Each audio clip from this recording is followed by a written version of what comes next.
So I want you to think about this scenario right here real quick. You're in a courtroom and you have a defendant that's fighting for you, that's one lawyer, and you have another lawyer, that's the plaintiff.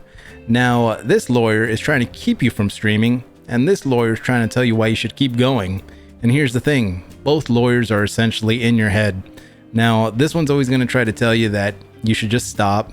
There's so many things that could go wrong. You're embarrassing yourself. You're pretty much not good enough. You don't have much to offer. You're not good at anything. And this person's always going to try to pretty much keep you from doing what you want to do. Think about it. What I'm asking you to do is pretty much listen to your defendant. Listen to the lawyer that's actually sticking up for you. The one that's telling you to keep going. The one that tells you your positive attributes, essentially. The one that's telling you, hey, no, dude, ma'am, whatever you want to call it.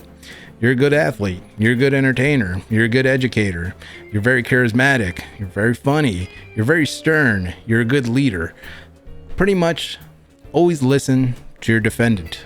As much as the prosecutor wants to get to you, always listen to your defendant because he's going to set you free. Now, I'm not trying to make this video super Tony Robbins-ish or anything like that.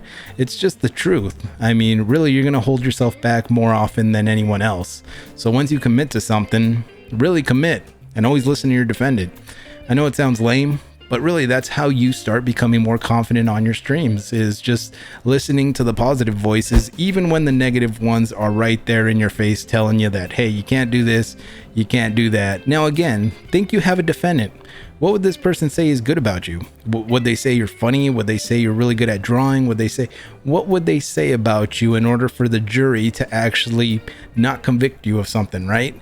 What would they actually say to pretty much keep you in a good light? And once you know that, that's where you pretty much focus in on and really try to maximize those strengths, because you can't build confidence if your core thing that you are good at isn't established. So if you're a good drawer, but you're so focused on being a good musician and you're not a good musician, well, then you lack the confidence because you're not good at anything. The one thing that you should be trying to get good at, you're not doing. So by all means, that is how you're going to build your confidence, when you have your base. And once you have your base, you know you're impenetrable here, right? Other people might be good at this certain thing, but you're always going to be good at this stuff.